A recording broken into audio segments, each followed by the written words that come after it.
പരിശോധനകൾ കഠിനമായി മാറുമ്പോൾ ഒരു വഴിയും ഒരു ആശ്വാസവും മുൻപിൽ കാണാതിരിക്കുമ്പോൾ ഒരുപാട് പേര് പിറുപിറുത്തു പോകാറുണ്ട്, നിരാശപ്പെട്ടു പോകാറുണ്ട്, ഒരുപാട് തളർന്നു പോകാറുണ്ട്. എന്നാൽ ഇന്ന് കർത്താവ് തരുന്ന ആലോചന, കഠിനമായ പരിശോധനയ്ക്ക് അപ്പുറത്ത് ദൈവം നൽകാൻ പോകുന്ന അത്ഭുതകരമായ മറുപടിയും അത്ഭുതകരമായ പ്രതിഫലവും വിടുതലും വാതിൽക്കലുണ്ട്. അതുകൊണ്ട് മടുത്തു പോകാതെ പ്രാർത്ഥനയിൽ കർത്താവിന്റെ മുഖത്തേക്ക് നോക്കുക. ഇയ്യോബ് എന്ന് പറഞ്ഞ മനുഷ്യൻ വളരെയധികം കഠിന ശോധനയിൽ കൂടി കടന്നു പോയി. കൂടെ ഉണ്ടായിരുന്നവരെല്ലാം കർത്താവിനെ ത്യജിച്ചു പറഞ്ഞു. അവരുടെ ഭക്തിയെല്ലാം ലിമിറ്റഡ് ആയിട്ടുള്ള ഭക്തിയ എന്ന് പറഞ്ഞാൽ ദൈവം വിടുവിച്ചില്ലെങ്കിൽ എന്തോ കുറ്റങ്ങൾ കൊണ്ടാണ്, തെറ്റുകൾ കൊണ്ടാണ് സൗഖ്യമാകാത്തതെന്ന് കണ്ടിട്ട് ലീവ് ചെയ്യുകയാണ്, ഉപേക്ഷിക്കുകയാണ്. അങ്ങനെ അങ്ങ് മരിക്കട്ടെ എന്നങ്ങ് പറയുക, തകരട്ടെ, നശിക്കട്ടെ എന്നങ്ങ് പറയുക. അങ്ങനെ ചിന്തിക്കുന്നവരുണ്ട്. കുറെയൊക്കെ പ്രാർത്ഥിച്ചു നോക്കിയിട്ട് ഒരു വിടുതലില്ലാതെ വരുമ്പോൾ എന്തൊക്കെയോ തെറ്റുകൊണ്ടോ, ഇനി ദൈവം എന്നെ ഇങ്ങനെ ഇടാനാണ് ദൈവത്തിന് ഉദ്ദേശമില്ല, അങ്ങനെ കിടക്കട്ടെ എന്നൊക്കെ പറഞ്ഞ് ചിന്തിക്കുന്ന മനുഷ്യരുണ്ട്. അങ്ങനത്തെ ഒരു ഭക്തിയുണ്ട്, ലിമിറ്റഡ് ആയിട്ടുള്ളൊരു പരിമിതമായ ഭക്തി. ദൈവികമായ പദ്ധതികളെ ചോദിച്ചറിയാൻ കഴിയാതെ നിൽക്കുന്ന ഭക്തരായ ആളുകളുണ്ട്.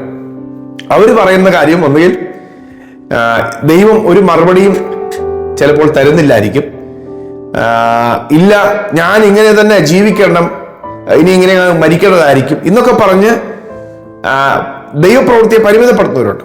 പക്ഷെ ഇയ്യോബ് എന്ന് പറഞ്ഞ മനുഷ്യൻ അങ്ങനെയല്ല ചെയ്തത്. ഇതിനകത്തൂടെ കടന്നു പോയിട്ട് ദൈവത്തിന് എന്തെങ്കിലും ഹിതമുണ്ടാകുമെന്നല്ല. അതൊരു ഭാഗത്തുണ്ട്, ഭക്തന്മാർ ചിന്തിച്ചവർ അങ്ങനെയുള്ളവരുണ്ട്. എന്നാൽ അതിനപ്പുറത്തേക്ക് ചിന്തയുണ്ടാകുന്ന അറിയാമോ? എൻ്റെ ശരീരം ഇങ്ങനെ, എൻ്റെ ത്വക്ക് ഇങ്ങനെ നശിച്ചാലും ഞാൻ ദേഹസഹിതനായി കർത്താവിനെ കാണും. അത് ഭയങ്കര പ്രത്യാശയാണ്. അവരെന്നെ ശോധന കഴിച്ചാൽ ഞാൻ പൊന്നുപോലെ പുറത്തു വരും. ഹല്ലേലൂയ. അപ്പൊ ഇങ്ങനെ ഒരു വലിയ പ്രതീക്ഷ ദൈവത്തിൽ നിന്ന് പ്രാപിക്കുമ്പോഴാണ് നമ്മുടെ കഷ്ടതകളെ കുറിച്ചുള്ള, അതിനപ്പുറത്തേക്കുള്ള ദൈവമഹത്വം വെളിപ്പെടുന്നത് മറ്റുള്ളവർ അറിയുകയുള്ളൂ. എൻ്റെ സഹോദരങ്ങളെ, നിങ്ങൾ ഈ കഷ്ടതയെക്കൂടെ എന്നും ജീവിക്കാനാ, ഇതായിരിക്കും എന്നൊക്കെ വിധിച്ചേക്കുന്നത്, ഇങ്ങനെ ആയിരിക്കും ഇനി എൻ്റെ അവസാനമെന്ന് ഒരിക്കലും ചിന്തിക്കേണ്ട. അങ്ങനത്തെ ഒരു ദൈവശാസ്ത്രത്തിലൂടെ പോകേണ്ട. അതിനപ്പുറത്തേക്ക് എൻ്റെ കഷ്ടതയ്ക്കപ്പുറം ദൈവത്തിനൊരു മഹത്വം വെളിപ്പെടുത്താനുണ്ട്. ഈ ദീനം മരണത്തിനല്ല, ദൈവപുത്രൻ മഹത്വപ്പെടേണ്ടതിനാണെന്ന് യേശു ലാസറിന്റെ മരണസമയത്ത് പറഞ്ഞ, അല്ലെങ്കിൽ രോഗസമയത്ത് പറഞ്ഞതുപോലെ നിങ്ങളുടെ ജീവിതത്തിലും വലിയൊരു ദൈവമഹത്വം വെളിപ്പെടുത്താൻ ദൈവം ആഗ്രഹിക്കുകയാണ്. ഹല്ലേലൂയ. നമുക്ക് സമർപ്പണം നല്ലതാണ്. ഇങ്ങനെയായാലും കുഴപ്പമില്ല, കർത്താവിനെ എടുക്കുകയാണെങ്കിൽ എടുത്തോട്ടെ, അല്ല ഈ പ്രശ്നത്തിലൂടെ പോകുന്നതാണ് ദൈവത്തിന് ഇഷ്ടമെങ്കിൽ അങ്ങനെ നടക്കട്ടെ, ഇതൊക്കെ നമുക്ക് പറയാം. അതൊരു സമർപ്പണത്തിന്റെ ഭാഗമാണെങ്കിലും അതിനപ്പുറത്തേക്ക് ചില കാര്യങ്ങൾ, അതിനകത്തൊരു ദൈവമഹത്വം വെളിപ്പെടുത്തണം എന്ന് ആഗ്രഹിച്ചാൽ നിശ്ചയമായും ദൈവം തന്റെ മഹത്വം അതിനോട് വെളിപ്പെടുത്തും. ഹല്ലേലൂയ. വെളിപ്പാട് പുസ്തകം 2-ാം അധ്യായത്തിന്റെ 10-ാമത്തെ വാക്യത്തിൽ എഴുതിയിരിക്കുന്നു, സ്മിർന്നയിലെ സഭയോട് പറയുകയാണ്, നീ സഹിപ്പാനുള്ളത് പേടിക്കണ്ട, നിങ്ങളെ പരീക്ഷിക്കേണ്ടതിന് പിശാച് നിങ്ങളെ ചിലരെ തടവിലാക്കുവാൻ പോകുന്നു. 10 ദിവസം നിങ്ങൾക്ക് ഉപദ്രവം ഉണ്ടാകും. എന്നാൽ മരണപര്യന്തം വിശ്വസ്തനായിരിക്ക, ജീവകിരീടം ഞാൻ നിനക്ക് തരും. ഹല്ലേലൂയ. 10 ദിവസം ഉപദ്രവം ഉണ്ടാകും. പിശാച് ചിലരെ പീഡിപ്പിക്കാൻ പോകുന്നു. വിശ്വസ്തനായിരിക്ക, ജീവകിരീടം തരും. അപ്പൊ ഇതൊരു വലിയ പ്രതീക്ഷ തരികയാണ്. പരിശോധന എന്നേക്കുള്ള പരിശോധനയല്ല, 10 ദിവസം, ലിമിറ്റഡ് കാലം, ചുരുങ്ങിയ കാലം. ദൈവത്തിന്റെ പ്രവൃത്തികൾ നമ്മളെ പരിശോധനയെ കൂടെ കടത്തിവിടുമ്പോൾ തന്നെ അതിനപ്പുറത്തേക്ക് ഒരു കിരീടവും ഒരു പ്രതിഫലവും ദൈവം കരുതി വെച്ചിട്ടുണ്ട്. ഹല്ലേലൂയ. ദൈവം ഇസ്രായേൽ മക്കളെ പരിശോധിച്ചു. 40 വർഷം ദൈവം ഇസ്രായേൽ മക്കളെ മരുഭൂമിയിൽ പരിശോധിച്ചു. ആ പരിശോധന തുടരാൻ വേണ്ടിയായിരുന്നില്ല, പരിശോധനകൾക്ക് അപ്പുറത്തേക്കുള്ള ദൈവത്തിന്റെ പ്രതിഫലമായ പാലും തേനും ഒഴുകുന്ന കനാൻ ദേശം.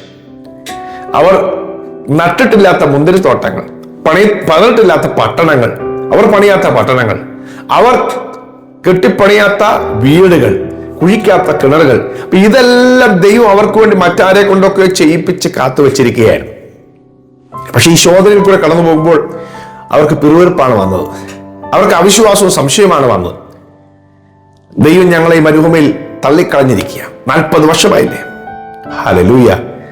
ഈ ലൂക്കോസിന്റെ സുവിശേഷം 1-ാമത്തെ അധ്യായത്തിന്റെ 24-ാം വാക്യത്തിൽ ദൈവത്തിന്റെ ദൂതനായ ഗബ്രിയേൽ മാലാഖ ഈ സെക്കര്യ പുരോഹിതന്റെ അടുക്കൽ വന്ന് പറയുകയാണ്, സെക്കര്യാവേ, നിന്റെ പ്രാർത്ഥനയ്ക്ക് ഉത്തരമായി. തൊട്ട് മുമ്പ് എഴുതിയിരിക്കുന്നത്, ആ നാളുകൾ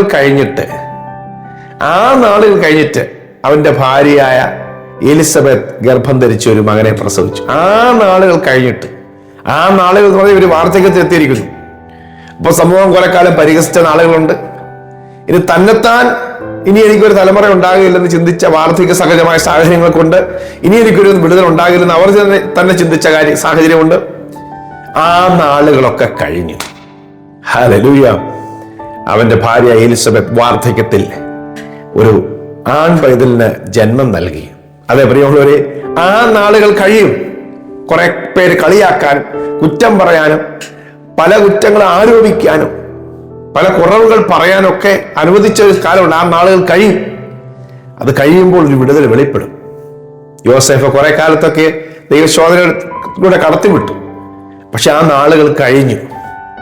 105-ാം സങ്കീർത്തനം 18-ാം വാക്യത്തിൽ എഴുതിയിട്ടുണ്ട്, അങ്ങനെ ഒരു നാളുണ്ടായിരുന്നു, ദൈവം വെച്ച നാൾ. അതിനൊരു പൂർത്തീകരണത്തിന് സമയം വെച്ചിട്ടുണ്ടായിരുന്നു. അത് കഴിഞ്ഞപ്പോൾ വെളിപ്പെട്ടത് ഒരു രാജകീയ അഭിഷേകം പോലെ ഈജിപ്തിനൊക്കെയും അധികാരിയാക്കി ദൈവം അവനെ ഉയർത്തുകയായിരുന്നു ചെയ്തത്. സൂര്യനും ചന്ദ്രനും 11 നക്ഷത്രങ്ങളും കൂടി നമസ്കരിക്കുന്ന ആ ദൈവികമായ സ്വപ്നം നിറവേറ്റി കൊടുക്കുകയാണ് ഉണ്ടായത്. ഹല്ലേലൂയ. അതെ, നിങ്ങളെക്കുറിച്ച് ദൈവത്തിനൊരു സ്വപ്നമുണ്ട്, നിങ്ങളെക്കുറിച്ച് ദൈവത്തിന് വലിയ പദ്ധതിയുണ്ട്. ഇന്നത്തെ ശോധനയല്ല അത്. ഇന്നത്തെ ശോധനയ്ക്ക് അപ്പുറത്ത് നിങ്ങൾ അതിജീവിച്ച് കയറണം. അതിനപ്പുറത്തേക്കുള്ള ദൈവമഹത്വം കാണണം. ഹല്ലേലൂയ. കഠിനമായ ശോധനയിൽ പിറുപിറുക്കാതെ, തളർന്നു പോകാതെ ധൈര്യമായി മുൻപോട്ട് പോകട്ടെ. അതിനുവേണ്ടി നിങ്ങളെ തന്നെ സമർപ്പിച്ചോ, പ്രാർത്ഥിച്ചു. വലിയ പ്രതീക്ഷകൾ ദൈവത്തിൽ വെക്കുക. ദൈവം വൻ കാര്യങ്ങൾ ചെയ്യും. പ്രിയ കർത്താവേ, ഇന്ന് ഈ സന്ദേശം കേൾക്കുന്ന എൻ്റെ പ്രിയ സഹോദരങ്ങളെ, എന്റെ പ്രാർത്ഥന മറുപടി എന്ന് ചോദിച്ച് കർത്താവിൽ നിലവിളിച്ച് നിന്റെ സന്നിധിയിൽ ഇരിക്കുന്ന, പ്രാർത്ഥിക്കുന്ന നിന്റെ മക്കളോട് കർത്താവ് കരുണ തോന്നുന്നതിനായി പ്രാർത്ഥിക്കുന്നു. അവരുടെ പ്രാർത്ഥനകളുടെ മറുപടി വെളിപ്പെടട്ടെ. കഠിനമായ ശോധനകൾക്ക് അപ്പുറത്തുള്ള ദൈവപ്രവൃത്തികൾ വെളിപ്പെടുന്ന സമയം അവിടുന്ന് ഈ ദിവസങ്ങളിലാക്കുന്നതിനായി നന്ദി. ഈ മെയ് മാസം തീരുന്നതിന് മുമ്പേ തന്നെ ആ ദൈവപ്രവൃത്തി അവരിൽ വെളിപ്പെട്ടു വരുവാനായി ഞാൻ പ്രാർത്ഥിക്കുന്നു. അവിടുത്തെ മക്കളുടെ അത്ഭുതകരമായ മറുപടികൾ, വിടുതലുകൾ കാണട്ടെ. സംഭവിക്കട്ടെ. അനേകരുടെ അപമാനത്തിന്റെയും ചോദ്യത്തിന്റെയും മറുപടി ദൈവം ഈ ദിവസങ്ങളിൽ ചെയ്യാൻ പോകുന്നതിനായി നന്ദി.